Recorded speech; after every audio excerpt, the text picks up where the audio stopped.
Hello friends, welcome to Srinika Tamil kitchen. இன்றைக்கி நம்ம சேனலில் சப்பாத்திக்கு ரொம்பவே சூப்பரான சைட் டிஷ்ஷான ஒரு சென்னா மசாலா ரெசிபி தான். டிஃப்ரெண்ட்டான மசாலா டேஸ்ட்டில் ரொம்ப ஈஸியாக எப்படி செய்கிறதுன்னு பார்க்கலாம்.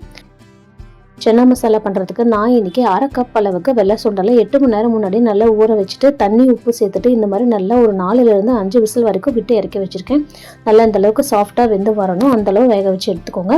அடுத்ததான் இந்த கிரேவிக்கு தேவையான ஒரு மசாலா பேஸ்ட் ரெடி பண்ணிக்கலாம். அதுக்கு ஒரு மிக்ஸி ஜாரில் 1/2 கை அளவுக்கு கொத்தமல்லி, 1/2 கை அளவுக்கு புதினா சேர்த்துட்டு இது கூடவே ஒரே ஒரு தக்காளியை இந்த மாதிரி க்யூப் சைஸாக கட் பண்ணி சேர்த்துக்கலாம். நல்ல பெரிய சைஸ் தக்காளியாக நான் இன்றைக்கி சேர்த்துருக்கேன். 1/4 டீஸ்பூன் அளவுக்கு சோம்பு, ஒரு சின்ன பீஸ் கிராம்பு, ஒரு சின்ன பீஸ் பட்டை சேர்த்துட்டு லைட்டாக தண்ணி சேர்த்துட்டு இந்த அளவுக்கு நைஸான பேஸ்ட்டாக அரைச்சி எடுத்து வச்சுக்கலாம். இப்போ அடுத்ததாக கிரேவி பண்ணுறதுக்கு ஒரு கடாயில் 4 டேபிள் ஸ்பூன் அளவுக்கு எண்ணெய் சேர்த்துட்டு எண்ணெய் நல்லா சூடானதும் ஒரு சின்ன பீஸ் பட்டை, கிராம்பு, ஏலக்காய் இதில் சேர்த்துட்டு ஒரே ஒரு பிரியாணி இலையை 2 கட் பண்ணி சேர்த்துட்டு ஒரு 2 பெரிய சைஸ் பெரிய வெங்காயத்தை இந்த மாதிரி பொடியாக கட் பண்ணி சேர்த்துக்கலாம். வெங்காயம் நல்லா பொடியாக கட் பண்ணி இருக்கணும், அப்போ தான் தொக்கு கன்சிஸ்டன்சியில் இந்த கிரேவி வரும்.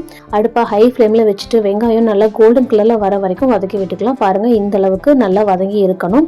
வெங்காயம் சரியாக வதங்கலை அப்படின்னா குழம்பு லைட்டாக இனிப்பு டேஸ்ட்டு வந்துடும். அதனால் நல்லா இந்த அளவுக்கு கோல்டன் கலரில் வர வரைக்கும் இதை நல்லா வதக்கிக்கலாம்.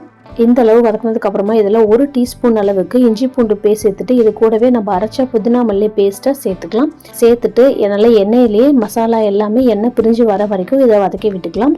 இந்த புதினா மல்லி பேஸ்ட்டு தான் இந்த கிரேவிக்கு டேஸ்ட்டு கொடுக்கும். இப்போ இது எல்லாத்தையும் நல்லா வதக்கி விட்டாச்சு. பாருங்கள், எண்ணெயெல்லாம் நல்லா பிரிஞ்சு வர ஆரம்பிச்சிருச்சு.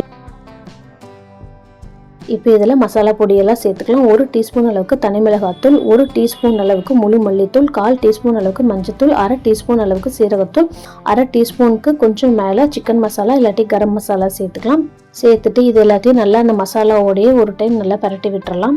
நல்லா மிக்ஸ் பண்ணி விட்டதுக்கு அப்புறமா நம்ம இதில் வேக வச்ச சுண்டலை தண்ணியோடையே இதில் சேர்த்துக்கலாம். நான் இதில் உப்பு எதுவும் சேர்த்துக்கலாம். சுண்டல் வேக வைக்கும் போதே உப்பு சேர்த்துருக்கோம் அப்படிங்கிறனால தனியாக இதில் உப்பு சேர்த்துக்கலாம். உங்களுக்கு தேவை அப்படின்னா இதில் உப்பு சேர்த்துக்கலாம்.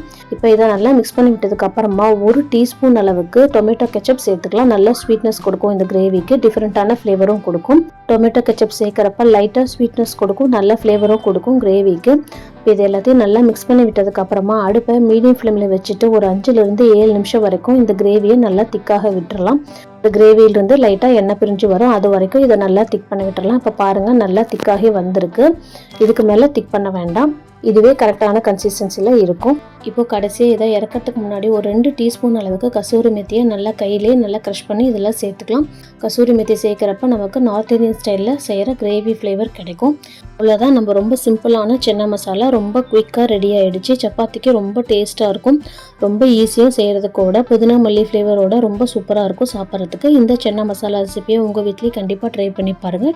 ட்ரை பண்ணி பார்த்துட்டு எப்படி வந்துச்சுன்னு எனக்கு கமெண்ட்ஸில் சொல்லுங்கள். நம்ம சேனல்லே நிறைய சப்பாத்தி சைடிஷ் ரெசிபிஸ் போட்டிருக்கோம், அதோட லிங்க்கும் டிஸ்கிரிப்ஷனில் தரேன், மறக்காமல் செக் பண்ணி பாருங்கள். சேனல் உங்களுக்கு பிடிச்சிருந்தா லைக் பண்ணுங்கள், ஷேர் பண்ணுங்கள், மறக்காமல் சப்ஸ்கிரைப் பண்ணி ஹைப் பண்ணுங்கள். தேங்க்யூ.